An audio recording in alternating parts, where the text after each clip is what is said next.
கோடானு கோடி விஜய் டிவி ரசிகர்களுக்கு இனிய காலை வணக்கம். இது ஜோதிட தர்பார். சனிக்கிழமை வந்தாலே அப்பாடா இன்னைக்கு ஸ்கூல் கிடையாது, காலேஜ் கிடையாது, ஆபீஸ் கிடையாதுன்னு ரொம்ப ஜாலியா இருக்கிற உங்களுக்காகவே அந்த ஜாலியோட நிறைய சுவாரஸ்யமும் கலந்து வருதுதான் இந்த சிறப்பு ஜோதிட தர்பார். நம்ம தர்பார்ல போன வாரம் சுவாமிஜி ஐயா கிட்ட ஒரு சின்ன பையனுடைய போட்டோ காமிச்சிருந்தோம். ஒரு 7-8 வயதுடைய ஒரு புகைப்படம். இவர் கலைத்துறையில் சிறப்பாக பிரசித்தி பெற்றவராக இருப்பார். அதே நேரத்தில் இவருக்கு அரசாட்சி என்று சொல்லக்கூடிய ஒரு யோகமும் இவருக்கு உண்டு. அதாவது தன்னையே உட்படுத்தி எல்லோரும் சௌக்கியமாக இருக்கணுங்கிறதுக்காக தன்னையே அர்ப்பணித்து வாழ்ந்த ஒரு மகா மனிதர்னு சொல்லலாம், உத்தமமான மனிதர். அவருடைய போட்டோ இப்போ என்கிட்ட இருக்கு. இவர்தான் அந்த பையன். சுவாமிஜி ஐயா, அடுத்த போட்டோல இருக்கிறவங்க யாரு? ஓம் நமோ நாராயணாய். ஒரு பெண்ணுடைய போட்டோ வந்திருக்கேன். அவளுக்கு சுக்கரனுடைய சுழற்சி நல்ல சாதகமாக இருக்கிறது. கல்வி நிலை இந்திரஞானம், பிரம்மஞானம், சூட்சமஞானம். அந்த சூட்சமஞானம்னு சொல்லக்கூடிய இந்த விளையாட்டுத் துறையில் வரக்கூடிய வாய்ப்புகள் இந்த பெண்ணுக்கு வாய்ப்புகள் அதிகம். போட்டோல இருக்கக்கூடிய பெண்மணி யாரு அப்படின்னு பார்க்கலாமா? நீங்களே பாருங்க. இந்த புகைப்படத்தில் இருப்பது ஒரு ஆண் குழந்தையின் உருவம்.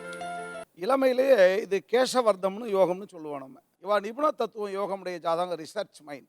எதுவாக இருந்தாலும் அதை தீர்க்கமாக ஒரு காரியத்தை செய்து ஒரு பொருளை உருவாக்கக்கூடிய அளவுக்கு தனித்தன்மை பிரசித்தி பெற்ற ஜாதகம் இவர். அந்த போட்டோவை பார்த்து இன்னைக்கு அந்த பையனுடைய வாழ்க்கை இப்படிதான் இருக்கும், இந்த நிலையில தான் இருப்பாங்க அப்படின்னு ஐயா சொன்னார் இல்லையா? அந்த குழந்தை யாரு அப்படின்னு தெரிஞ்சுக்கணும். ஆனா அதுக்கு முன்னாடி சுவாமிஜி ஐயா அந்த குழந்தையை பத்தி இன்னொரு தடவை எங்க நேயர்களுக்காக இன்னைக்கு அவங்களுடைய வாழ்க்கை இப்படிதான் இருக்கும் அப்படிங்கிற ஒரு விளக்கம் ஒரு தடவை கொடுத்துருங்களேன். அதாவது அவளுடைய லட்சணத்தை பற்றி குருவும் சந்திரனும் நன்னா இருந்தாலே முகத்தில் அவளுக்கு கோடான கோடி செல்வம், அதாவது செல்வம் வருது, ஆனால் நம்மகிட்ட அது நிலையாக இருக்கணும். இவருக்கு பார்த்தீங்கன்னா செல்வம் நிலையாக இருக்கும். ரொம்ப ஒரு சுறுசுறுப்பாக இருப்பார்.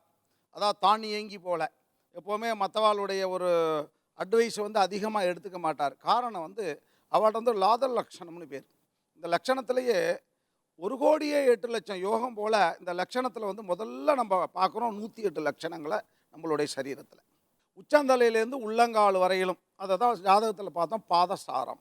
அந்த வர்க்கோர்த்தமத்தையும் நம்ம பார்க்குறோம். இப்போ ஜாதகத்தில் பார்க்குறச்ச ராசியிலையும் நவாம்சத்துலேயும் கிரகங்கள் ஒரு சேர இருந்தால் அதை வர்க்கோர்த்தமங்கிறோம்.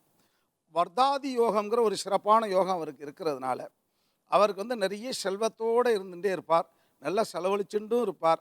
அதே நேரத்தில் மற்றவாளுடைய நிலைகளெல்லாம் புரிஞ்சுட்டு இருக்கக்கூடியவர். உலக பிரசித்தி பெற்ற ஒரு சிறப்பான கலைஞர்னு அவரை நம்ம சொல்லலாம். ஆஹா, நீங்க சொன்ன மாதிரி தான் அவர் இருக்காரா அப்படின்னு பார்த்துடலாம். ஆமா ஐயா, இசை புயல், ஆஸ்கர் நாயகன் AR ரஹ்மான் அவர்கள் தான்.